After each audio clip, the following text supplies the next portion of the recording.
Почитувани, Зоран Заев и неговите слуги во судската власт уште од крајот на септември знаат дека Едмон Темелко боледува од автоимуна дегенеративна болест која постојано прогресира.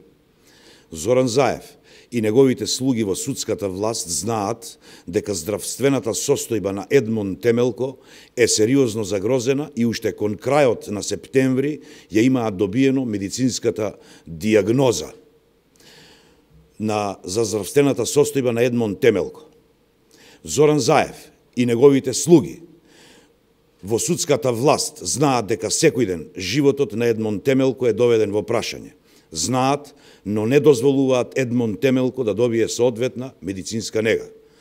Притворот на Едмон Темелко е политичка тортура и газење на човековите права.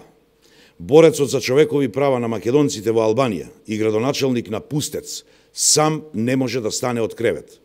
Заради болеста, Темелко не може сам да се пресоблекува, ниту пак да извршува физиолошки потреби. Тој има проблеми со дишењето, со хранењето и со движењето.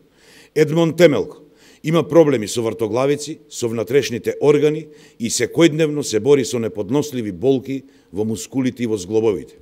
Темелко секој ден успева да го преживее благодарение на помошта што ја добива од друго притворено лице. Ова се условите во кои Заев ги држи оние кои ги смета за политички противници.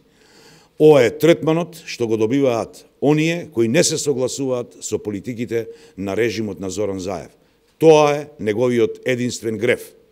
Едмон Темелко веќе 2 месеци секојдневно се бори за сопствениот живот во нехумани услови затоа што Заев, СЈО и судовите под нивна контрола решиле да му се одмаздуваат. За овие 2 месеца Зоран Заев и криминогената власт ослободува криминалци кои пукаа по улици, а Темелко го малтретираат. Тоа се двојните стандарди на криминогениот режим. Едмон Темелко мора да биде ослободен. Еден ден Зоран Заев ќе замине од власт, а сите оние кои од разни побуди му помагале во бруталното изживување ќе сносат одговорност. Ви благодарам.